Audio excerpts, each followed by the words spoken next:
Does medieval Islamic law prescribe the death penalty for extramarital sex? Yes, it does. Yes, it does. It does prescribe the death penalty for extramarital, not premarital. Adultery, basically. Yes, it does. But once again, how often was this law actually applied even in medieval times? Was this the norm, or was this a type of scare tactic so that people don't actually commit adultery? Even according to our own medieval scholars, this law is actually meant more as something in the books to terrify you, rather than to actually implement. And it is very rare, even in medieval Islam, to come across these occurrences. Should they be updated and modernized? Again, that's an ongoing discussion. And that's one of the main sources of intra-Muslim dialogue. We are debating amongst ourselves. I'm sure many Jews and many Christians understand this. The texts say things that are somewhat problematic at times. All religious people know what I'm talking about here, right? The texts have some laws that are somewhat bizarre. And this is all texts. Need I quote you Leviticus and Deuteronomy and whatnot? I mean, you understand my point here. So Muslims do need to have that dialogue, and they are having it. What was most shocking for you? What Yasir Qadhi said about Ya'juj wa Ma'juj? Or was it what he said about the preservation of the Quran and holes in the narrative? Or was it what he said about worshipping dead people and praying to them? What was most shocking for me were these comments that he made about the sharia and hudud being bizarre and problematic. This is something that I could never imagine escaping the lips of a Muslim, let alone a respected figure who calls himself and considers himself a scholar of Islam. That was what really punctuated the fact that Yasir Qadhi is on a trajectory. And I'm not going to lie, I have benefited from Yasir Qadhi's courses and some of his written material, and I loved him very much in that stage of my life. But then he started making these kinds of statements, and he started associating with certain kind of people. And that woke me up to the fact that, look, there is an agenda here, and there is a trajectory here. And now Islam is being compromised. And these aspects of Islam, which I never doubted and I never thought were in need of change or reform, now Yasir Qadhi is proposing exactly that. And this woke me up that this is not the same person that I was benefiting from in the past. And I'm not going to go into the history of my interaction and even work with Yasir Qadhi. We've co-written essays together, one essay in particular that was published for Muslim Matters. And he's even invited me to teach at his institute, Al-Maghrib Institute. And I actually was involved with a weekend program that they had. And even before that, I had a very beneficial, for me, relationship with Sheikh Yasir Qadhi. But that slowly started to change. And it all has to do with reform. It all has to do with liberalism. It has to do with feminism. And these ideologies that slowly affected his thought and affected what he has been teaching. And you might say that the change for Yasir Qadhi happened 10 years ago, 5 years ago, 2 years ago, Allahu A'lam. I'm not sure. I don't need to put a specific date on it. All I know is that there is a clear trajectory. And I have been commenting on it. And this is not the last controversy that we'll see from Yasir Qadhi. There's going to be more. He's going to say even more shocking things if he continues down this path. I hope he does not. But the problem is at the core with the methodology. He has a reformist methodology. He has this academic, secular kind of approach to Islam. And now that is bearing its fruits, its bitter fruits. We are seeing that with our own eyes. And this recent example is the most telling, in my opinion. And I'll show you clips of a panel discussion where he is with two outright reformers. They are reformers who think that women should be able to lead Friday prayers. These are reformists who believe that gay marriage is something that Muslims should support. These are reformists who think that there's nothing really wrong in Islam with homosexuality or transgenderism or any of these things. They are pure reformists. And Yasir Qadhi is sitting on a panel with them as peers discussing what they call the question of blasphemy in Islam. And in this discussion, Yasir Qadhi says many problematic things, shocking things, and what is most surprising is that he's not even ashamed of it. He puts this video on his channel exposing his followers to these types of figures and their corrupted ideas. And we are going to go through these clips, and I will share with you some thoughts on them so that you can see for yourself what really is the underlying manhaj, methodology of Yasir Qadhi, and what is his trajectory, what are his plans for the Muslim community. So without further ado, let's look at this clip. I believe that it is essential for any person who talks about this subject to acknowledge the historical reality of how the Islamic tradition understood this concept of blasphemy and to not distort that understanding. And on the other hand, to be brave enough to allow pre-modern Muslims the moral right to have carved out their own interpretations and their own understandings of the sharia. In other words, it is what it is, or to be more precise, it was what it was. Okay, so this is his intro to the panel discussion on the question of blasphemy and the hudud that are found in the sharia. And it sounds good, right? It sounds like he's defending past scholars and saying that they have the right to their interpretation. But he uses this expression a few times in the entire talk. It is what it is, and it was what it was. Okay? So he's already setting it up to say that these past scholars, they commented, and what they said about the sharia, that's the past. We're now in stage 2. We are in a situation where we can now talk about these things on our own terms. So this is how he's setting it up. In this first point, I'm not just asking that we be historically accurate in quoting the past. I'm going further, and I'm saying that we need to respect the right of earlier jurists and earlier political players to draw their interpretations of the divine law and not double guess their sincerity or even their validity. It behooves us to not back project our own judgments and our own values onto our predecessors and to grant them the same authority that we grant ourselves. Okay, again, it sounds great. If you are a traditional, conservative, orthodox Muslim, religious Muslim hearing this, you might think, wow, Yasir Qadhi is a champion of the Islamic tradition. And he is saying we have to respect the right of scholars of the past. And they were sincere and they made these kinds of rulings based on the Quran and Sunnah regarding blasphemy and the punishments for blasphemy. That sounds great. But wait, did you catch where he says grant them the same authority we grant ourselves? What does that mean? Okay, think about that carefully. Yasir Qadhi is saying we're granting them the same authority that we grant ourselves, meaning to... Personally speaking, I am not sympathetic to grandiose claims of some modern reformers to have miraculously discovered the true intent and the exclusively correct interpretation of the sacred law after 14 centuries of misinformation and misinterpretation. Such radical theological revisionism stems from the presumption that earlier scholars were influenced by their cultures and biases, but ignores the very real humanity and our own cultural biases of ourselves. Cultural biases. So he is not denying that there are cultural biases that affect the scholars of the past. He is only making the small point that, well, we are culturally biased as well. And so this is, again, he's setting up this kind of equivalence between the scholars of the past and 1400 years of tradition and us today. Okay, so just pay attention to exactly what he's saying in these clips. The second point is that acknowledging the past does not mean that we are wed to the tradition. I am not saying that we need to copy and paste the past into the present. Accepting the past and acknowledging the moral right of our predecessors to interpret the sharia doesn't translate into consecrating their interpretation. Rather, here's where we need to work from within the hermeneutics of our own faith system and to see whether A, there is a genuine cause for rethinking through an issue, and B, to what extent the epistemology of our law allows for change. Okay, so did you see exactly what he did there?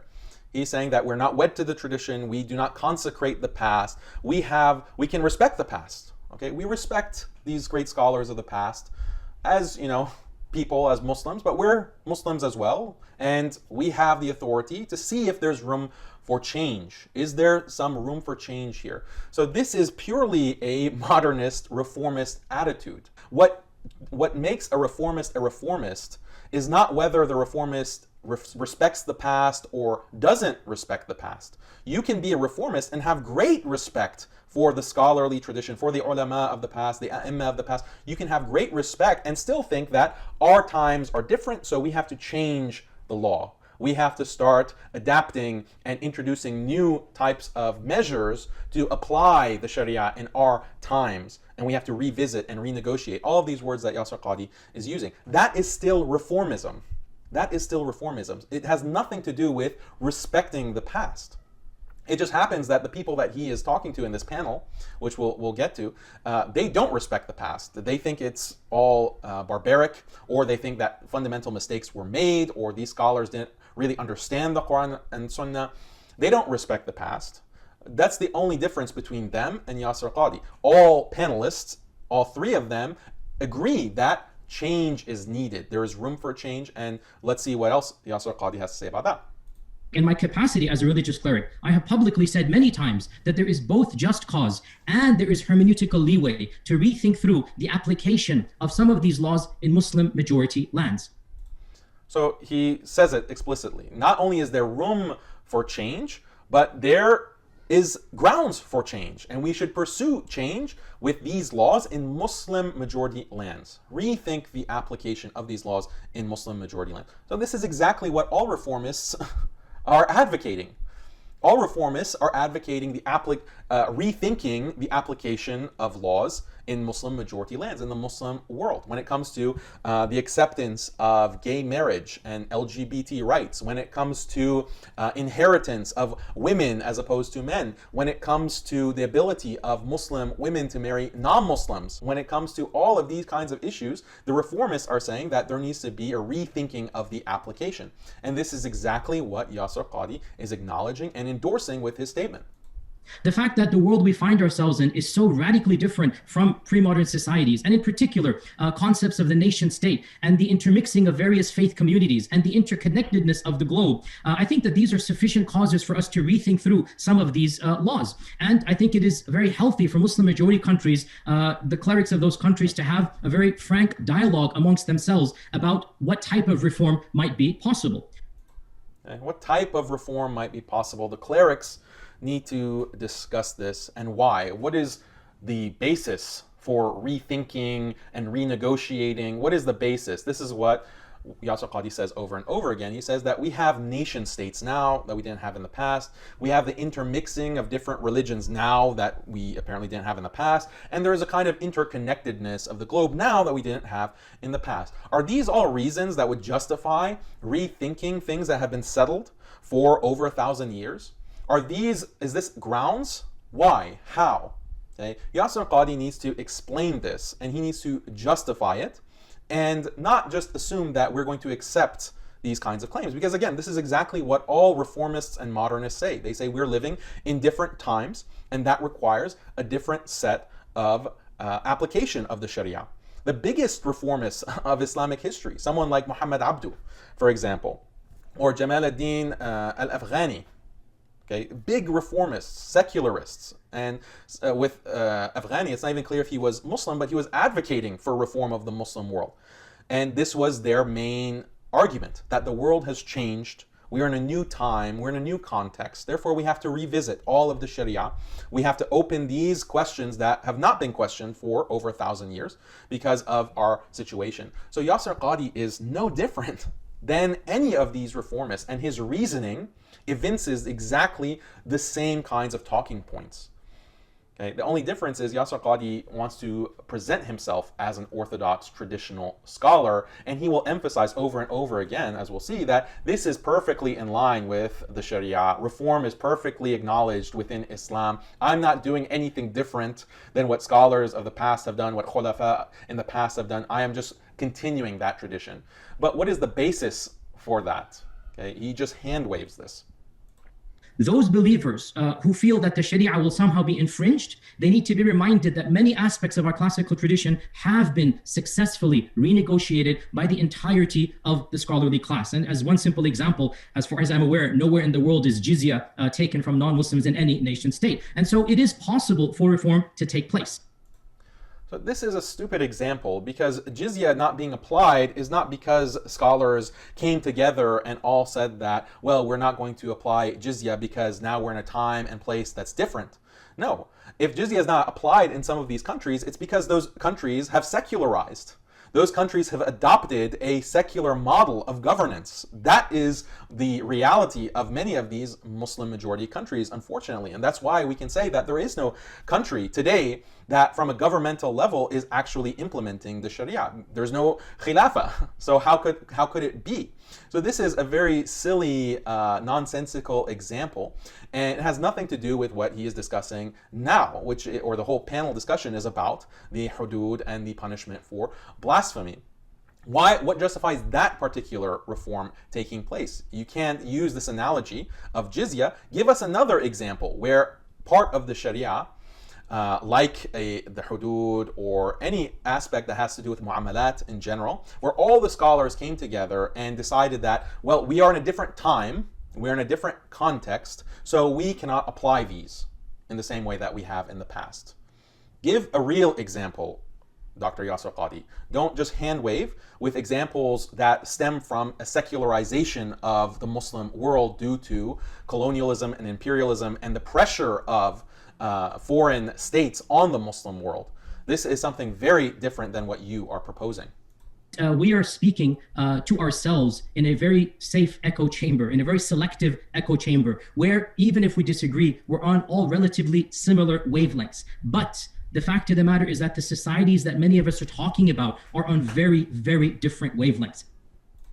Right. So I thought this was a very telling statement because look at his context. He is sitting in his library and he's on a panel discussion with two reformists. Again, I described them to you and what kind of ideas they have. These people are on the same wavelength as Yasir Qadhi, according to Yasir Qadhi himself. And people in Muslim societies are on a very, very different wavelength, according to Yasir Qadhi. I think this is a very telling kind of statement. Yeah, you are on a different wavelength. And the kinds of things that you say are evidence of really the level of difference that exists between the way that Yasir Qadhi thinks about Islam versus the Ummah as a whole. I think the Quran was the original spam. God wrote the Quran and hit everyone, send. So this is Yasir Qadhi's interlocutor, supposedly, Muqtada Khan. He's one of the co-panelists. And he actually made this statement in the panel discussion, right there in part of his talk. He said, I think the Quran was the original spam. SubhanAllah, I mean, this is the type of person that is on the same wavelength as Yasir Qadhi. This is the type of person that Yasir Qadhi is dialoguing with about the question of blasphemy and how we can renegotiate and rethink the application of the Sharia in Muslim majority countries. Someone who just has no problem uttering this kind of blasphemous statement about the Quran being the original spam, that Allah has spammed the world basically with the Quran. SubhanAllah, this is just shocking statement, but I just include this clip to show you the kind of people that Yasir Qadhi thinks he's on the same wavelength as. So what we need to do is have a big conversation with those billions of Muslims so that we can, but in the meantime, I call for a moratorium on stoning. We shouldn't do it at all, but I can't say that it shouldn't be in the law. And I am just here to say that is no longer enough, that it really is no longer enough and so I'm not saying that scholars justified it, but if you're not willing to say you can't kill anyone ever for insulting the Prophet, if you're not willing to say that, we do have a problem. This is the third co-panelist with Yasir Qadhi, Sarah Tantawi. And she is an academic. She calls herself a scholar of Islam. And this is someone who was a co-founder of the Progressive Muslim Union. And this was a group about 20 years ago that was saying that Muslims need to be at the forefront of accepting homosexuality, supporting gay marriage. We need to support female imams leading prayers and actually being in the front of the community. We need to basically take out anything in Islam that contradicts a liberal, enlightened understanding. We have to excise Islam of all of these things and be progressive. and this is her attitude. And after 20 years, she's still talking and thinking the same way. Her thought hasn't really progressed beyond that, and she's demanding, we have a problem. We need to change the blasphemy laws. There's no place in the modern world for having sharia punishments or hudud. And so she is very aggressive. And this is someone who Yasir Qadhi apparently is on the same wavelength as. But, realize that this is not a debate between Yasir Qadhi and these two people. They agree. They agree that change needs to happen. Yasir Qadhi said explicitly, there's room for change, and he's supporting change. They only disagree on the method of change. That is the only question that they're really arguing here. So isn't that shocking? Doesn't that show exactly where Yasir Qadhi is at when he doesn't disagree with Muqtadar Khan and this lady, Sarah Tantawi, about, change needs to happen. They want it just more directly, more immediately. We have a problem. We need to stop this. Yasir Qadhi wants to be more subtle about it, and we'll see what he says about that.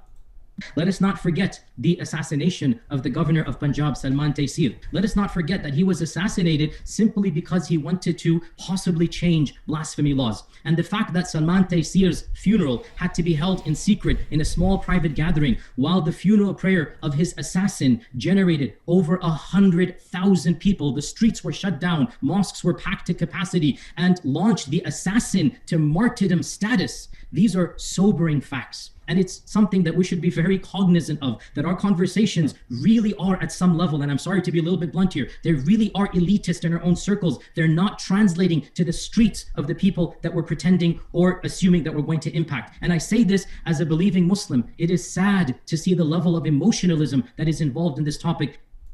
A very bizarre statement, problematic statement. Sad to see this level of emotionalism. It's about blasphemy. It's about insulting the Prophet sallallahu alaihi wasallam. It's about all of these. It's about the sharia of Allah, the hudud of Allah. This is not something that is devoid of emotion. And what are you saying here, Yasir Qadhi?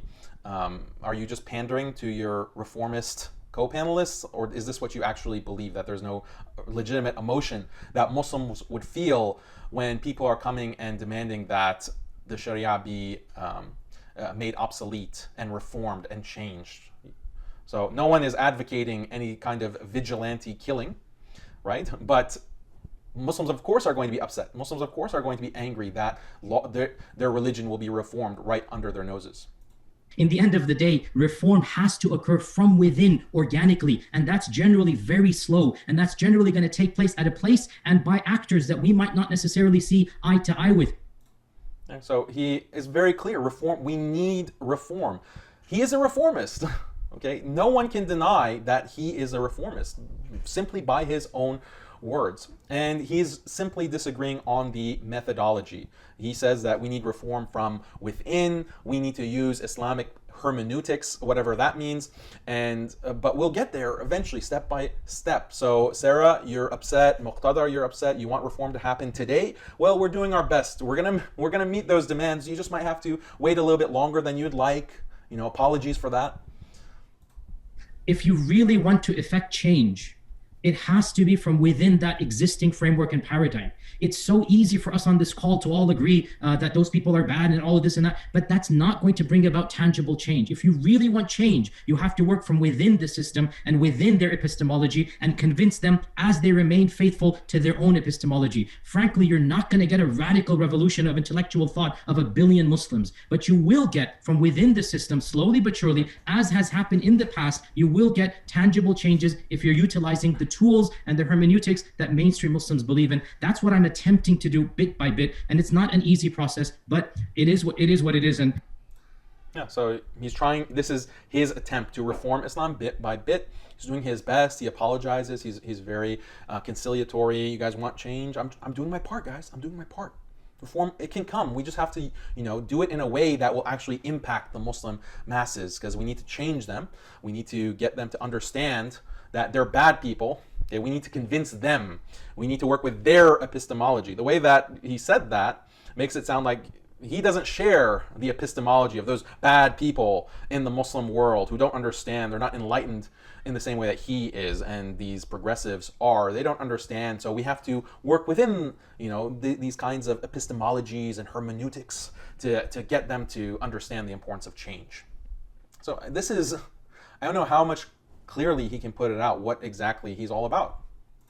I'm not saying my way is the only way, but I am saying, A, it is effective, B, there's a track record, and C, if lots of people did it from various different strands, you would actually get tangible change. So this is all the conversation. It is about what is the most effective way to reform Islamic law. That should have been the title of the panel. Okay? It wasn't really the question of reforming the hudud. They all agree on that. It's just what is the most effective way to do it. And Yasir Qadhi is saying my way is the most effective. I actually have tangible results. And look, if we bring people from different strands, okay, that's an interesting comment to make. What does he mean? Like bring people from different groups and manahij to all come together on a reformist agenda? Could that be really what his seminary is all about? Recruiting, someone who is from Azhar, someone from Islamic University of Medina, someone from Darul Uloom, Deoband, someone from, these groups. Let's just bring them all together under this one reformist umbrella. So has YQ been doing a lot of recruiting, as he's trying to bring everyone under this kind of agenda with his institute, Al-Maghrib Institute, Islamic Seminary of America, Yaqeen Institute, all of these kinds of groups that are working together with Yasir Qadhi. What is the real agenda behind the scenes? But as Yasir Qadhi says this and makes all of these kinds of concessions, his friends on this panel, the ones who are on the same wavelength as him, are still not satisfied. So where is that change happening? So in my particular case, I have been very clear that I am speaking to Western Muslims overall. And with regards to Western Muslims, it is very easy to make a very standard mainstream normative case that it is completely haram and unethical and sinful to get involved in vigilante justice. I have examples from the seerah, I have quotations from the scholars, and it's very easy to make that case. The more difficult case, which I don't mind doing, but remember my... So look how he changed the subject. That person was asking him, well, what change? You want to make change. Where is it? We want reform. Where is the reform that you're talking to bit by bit? You're part of the change. And then Yasir Qadhi changes the subject. He makes this kind of move that he often does and starts talking about vigilante justice. Well, this idea of vigilante justice, or someone going and taking the sharia into his own hands by trying to implement the had, no scholar disagreed that this is haram, this is not allowed. So there's no need for change there. There's no need for reform. So why is Yasir Qadhi bringing this up? It's a complete red herring. 5 points, and especially point 3 and 4, I don't feel I'm the best person to do. And that is dialogues within Muslim majority lands, dialogues in Pakistan or in Nigeria or whatever. That's something that my very presence would actually pollute those gatherings, because I'll be seen as a Westerner. I'll be seen, even if I'm Pakistani origin, I'll be seen as basically a tool of imperialism, which is why it is actually safer for most of us to not talk about country-specific issues as if we are better than them, as if we can pontificate to them what they should do. Our mere bringing up what they should do will automatically hamper genuine efforts because of the dynamics and the global politics. Are mere bringing up what they should do. You are bringing up what they should do because you posted this on your channel, this conversation.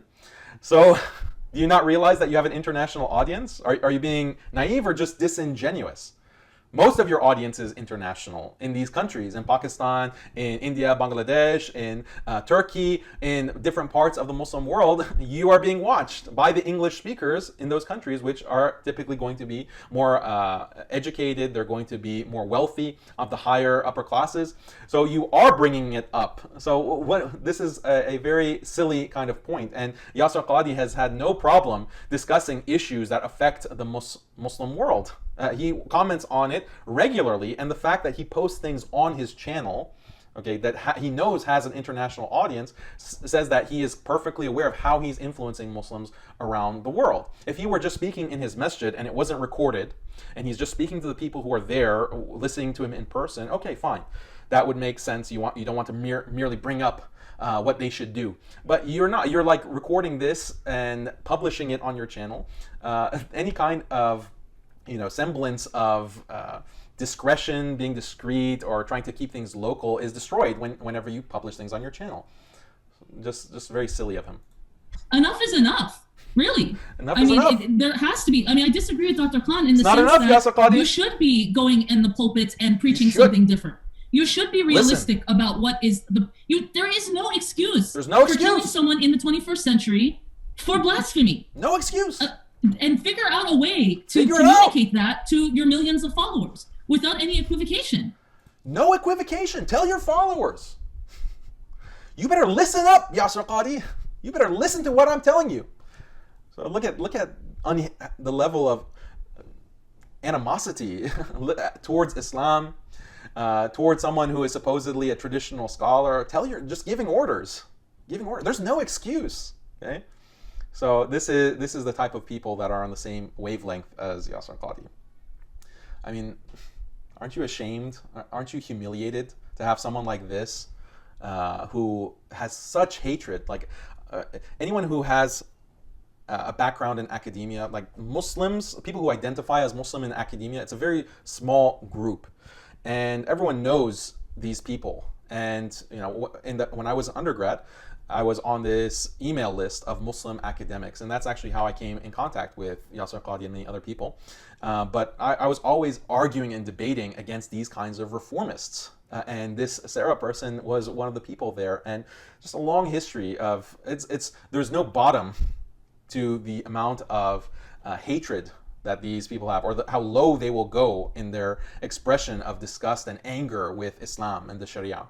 So these are the type of people that Yasir Qadhi is bringing to the community as a whole. Okay, he is dialoguing with them. It's just shocking. So as Dr. Sarah decries the rise of religious fundamentalism, and believe it or not, shockingly, I agree with the sentiment of that as well.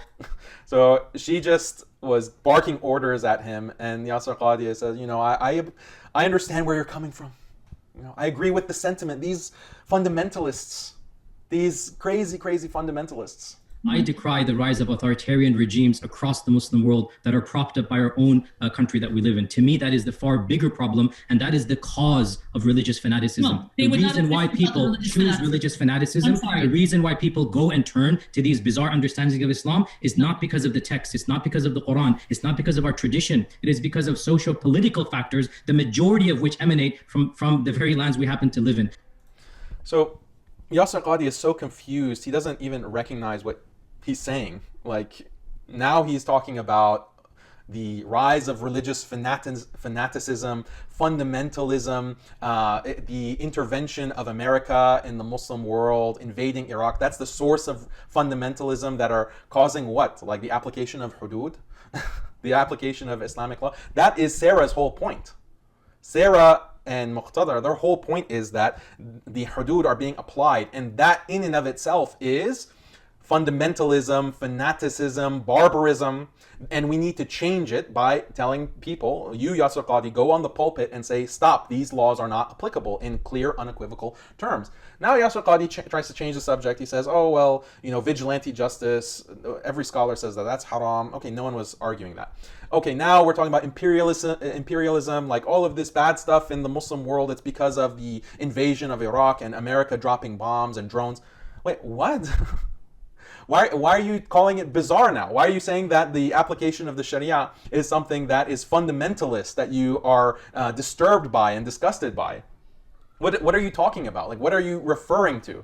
The whole conversation was about hudud. Are you just saying that that's bizarre? Anyway, and if you think that I'm taking these clips out of context, just go. I'll link the video. The original conversation. You can go watch the whole thing in its entirety, and this is the conversation that they were having.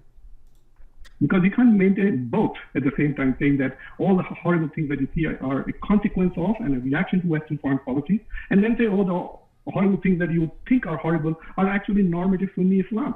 And that is the problem with this logic. I think that... Yeah.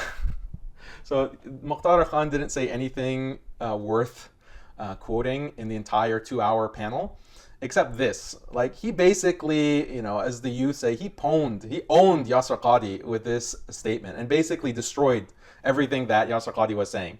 Saying that, look, you're trying to have your cake and eat it too. You're saying on the one hand this blasphemy law and all of the things that we are criticizing, me and Sarah, this is just the result of foreign intervention and American imperialism. But then you turn around and say that, well, this is normative Islam, and the only way to change it is bit by working through the hermeneutics and the Islamic epistemology. So which is it, right? Which is it? And Muqtada Khan nails him with this point, basically pointing out that he's not being consistent in this conversation, and he's equivocating. He's bouncing back and forth in order to appease all sides. Whenever the reformists start pressing him and pushing him, we need reform, he says, no, I agree with you. This stuff is completely bizarre and problematic. It's religious fundamentalism, but it's because of the foreign intervention. But then on the other hand, to appease his followers, who still for some reason think he's a traditional Islamic scholar, he says, oh, well, no, we have to bit by bit change, and there's room for that within Islamic epistemology and hermeneutics, so we have to have a very reasoned and scholarly, nuanced approach. So which is it? You can't have your cake and eat it too.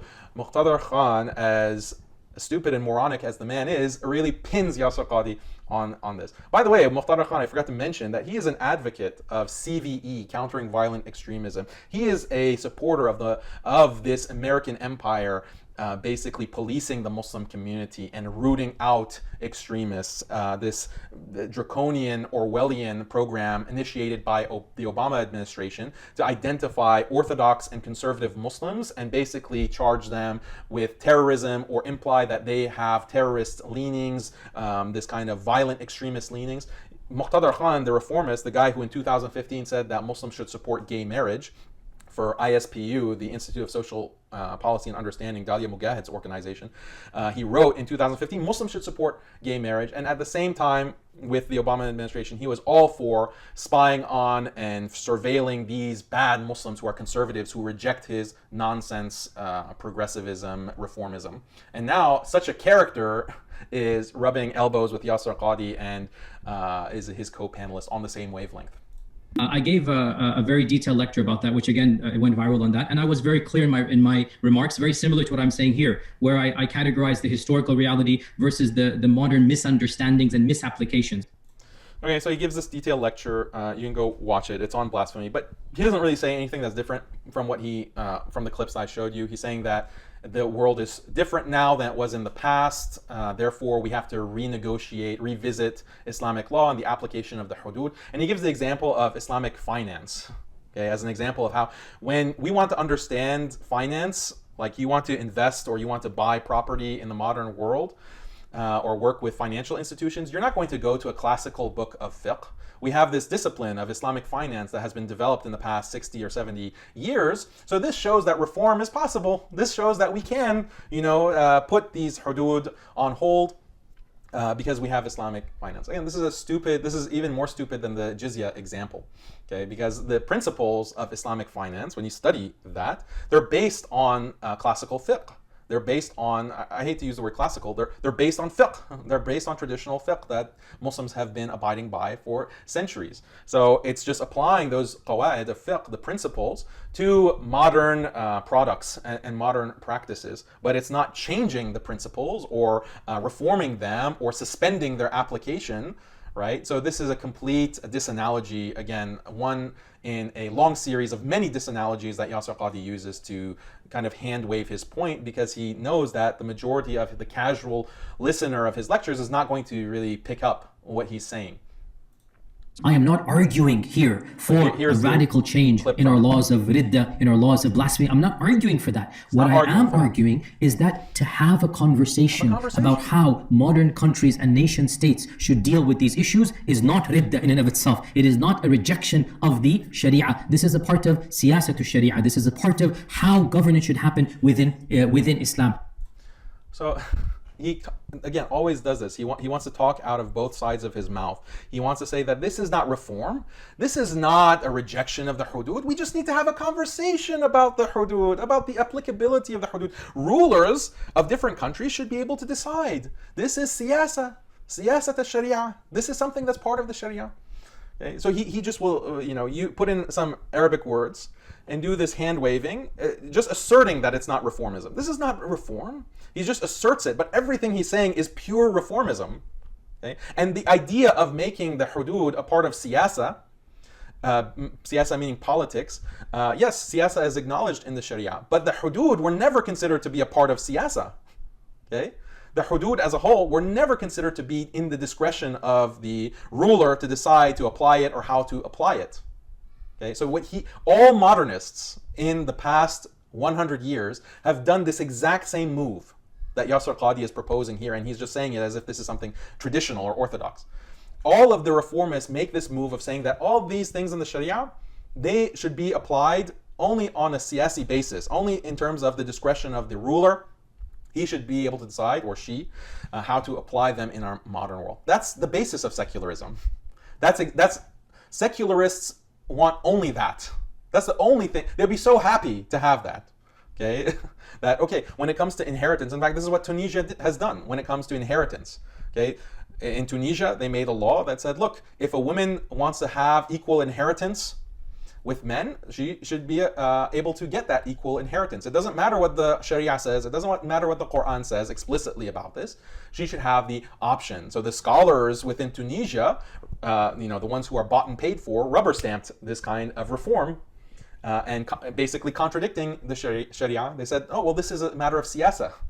Or the idea, again, in Tunisia, that a Muslim woman can marry non-Muslims, that's a siyasa. That's something political. Okay?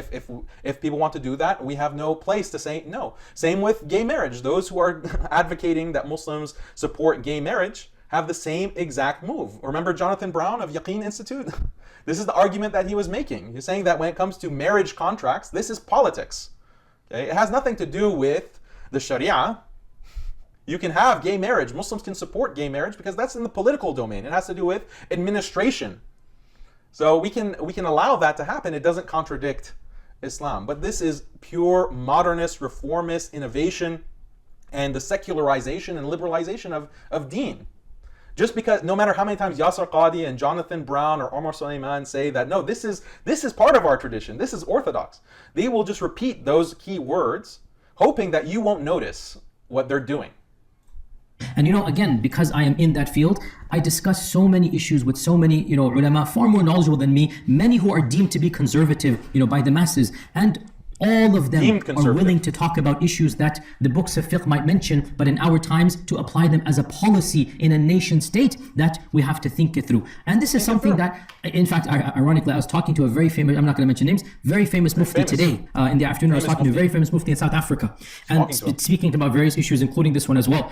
Privately. And again, he's deemed to be, mainstream, conservative, whatnot. He's not and really he was also complaining that the problem is that our own people are so narrow-minded that if you talk to them about any potential change, they think that, you are throwing the Sharia out the water. And so he himself complained, and he said, what happens is that the only course of action for anybody who wants to bring about change is to jump over to the progressive side. And that's why so many of our own young men and women are jumping over to the other side, because they're not able to utilize the tools that the Sharia itself allowed them to utilize. Why? Because of the overzealous backlash from some of our own members who don't understand that the Sharia allows for the governance of a land to be different than what is found in the personal books of fiqh.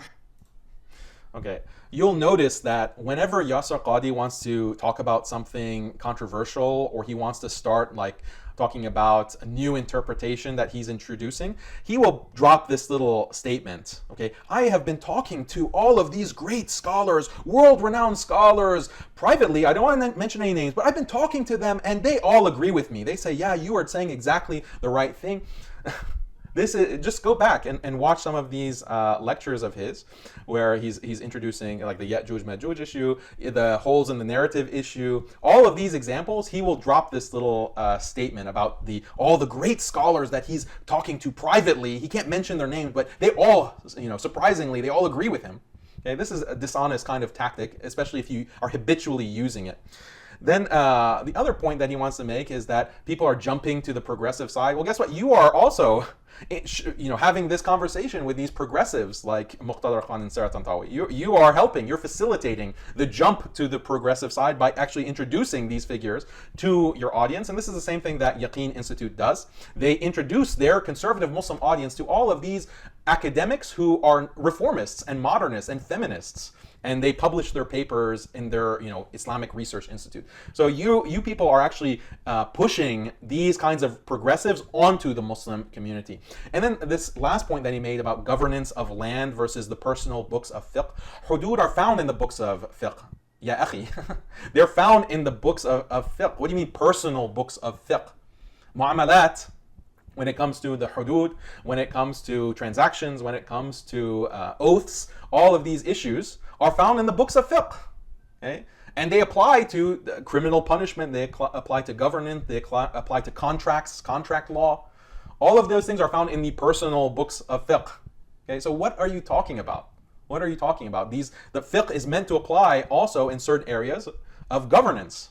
And your innovation, your reform is to say that no, these things are separate. Governance of the land has nothing to do with personal fiqh. This is called separation of church and state. This is called secularism, that you are wrapping up in this kind of language, thinking that people are not going to notice. Okay, so this is a meme that I made, right? You have nuanced academic Islam, all this nuance that Yasir Qadhi wants to make in his blasphemy lectures, all of these lectures that he puts on YouTube, and all of this kind of liberalism is within that Trojan horse. Okay, that he is bringing that Trojan horse right into the ummah, right into the Muslim community, normalizing it, bringing figures like these progressives. This is the Trojan horse of nuanced academic Islam. We need to have a conversation. We need to renegotiate. This is the reality of it. But I'm very, very cautious about trying, as I said, wittingly or unwittingly, to be perceived as a hegemonic tool. That's really the problem. If America hadn't done what it had done, I would be more free to speak my mind. For an American cleric to say something against the Pakistani clerics, it might actually hamper the efforts of the Pakistani clerics. It might actually be counterproductive. So it's better for me to not push that severely and let reform come from within. Now, by the way, I am in touch with people who look up to me, who respect and admire me on WhatsApp and private messages, the clerics that are forward-thinking, understand English, and with them I dialogue. But I expect them to lead the change from within their communities. Yeah, so there are these forward-thinking Pakistani clerics who respect and they look up to Yasir Qadhi. They're working in the underground, for reform. And Yasir Qadhi, he's not going to try to hamper their reform by speaking out. He's just going to post these videos on his YouTube channel, but he's not going to speak out. Like, he's not going to go to Pakistan and have a lecture. He's just going to post his lectures on YouTube for everyone to see. Okay, so this is just shocking that he's openly admitting all of this stuff. And again, he keeps talking about reform from within. We need to have reform from within. Yeah, it's just very silly. Like, is he clowning us? There's another thing that I want to mention as well. Let me go back a little bit. Let reform come from within. Oh, I'd be more free to speak my mind. So he's holding back right now. When he's talking about reforming and changing and renegotiating, he's holding back. If America hadn't done what it had done, gosh, stupid America, invading the Muslim world, gosh, that's so annoying.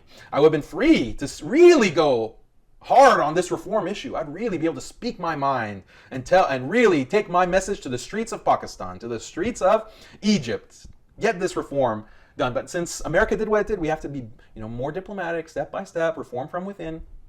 Just be patient. We'll get there.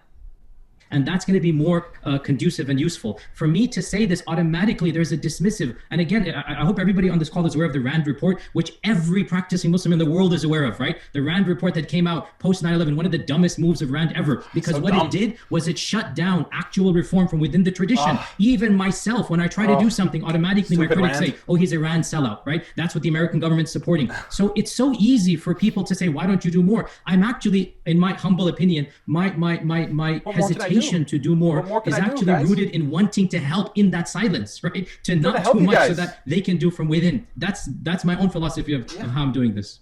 Yeah.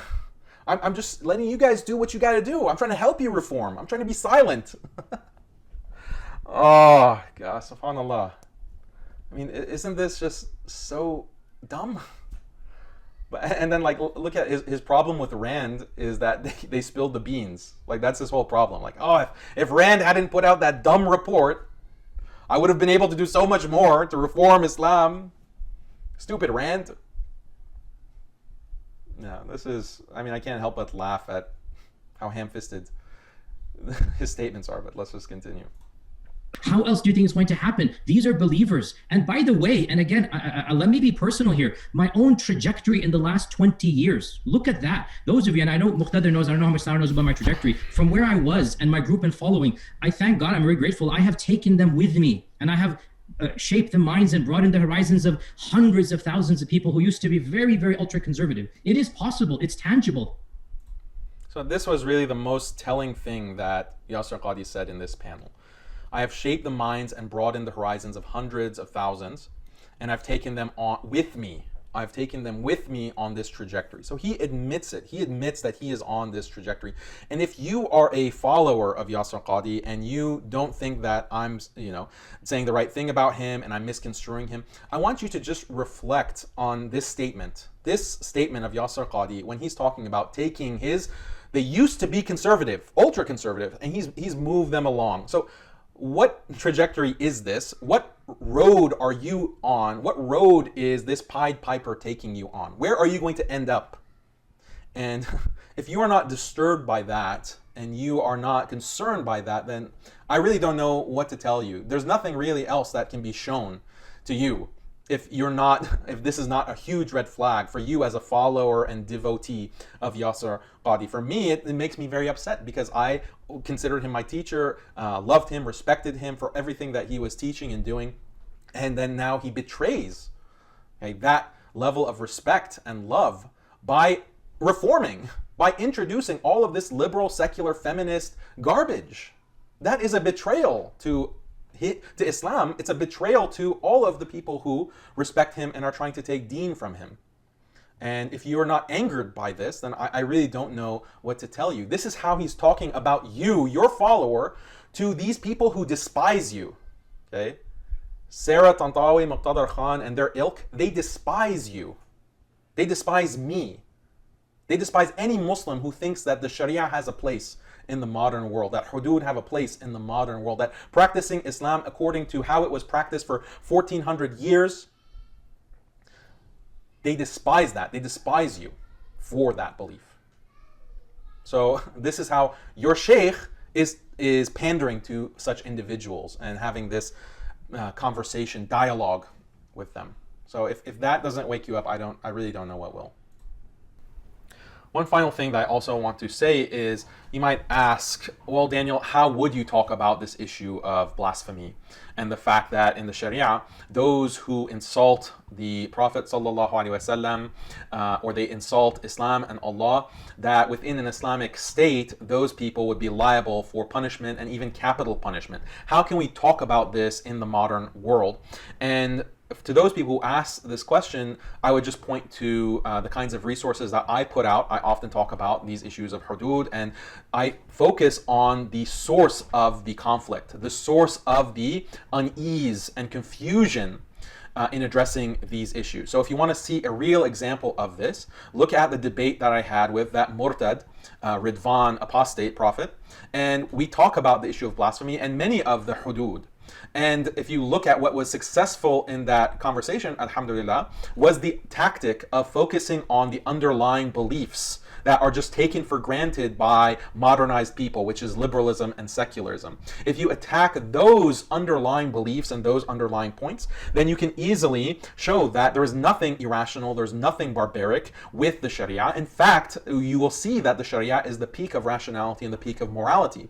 This is the kind of approach that will be successful, inshallah. It's a principled approach. It's an approach where you turn the tables and basically question the underlying assumptions of your interlocutor, of this hegemonic worldview of liberalism and secularism, rather than appeasing that worldview and trying to accommodate it and trying to say that, oh, well, maybe we can find something within Islamic tradition to use to reform and renegotiate and have that conversation. All this nonsense that Yasir Qadhi is saying in this lecture and other places, you can avoid all of that if you are willing to attack liberalism and secularism.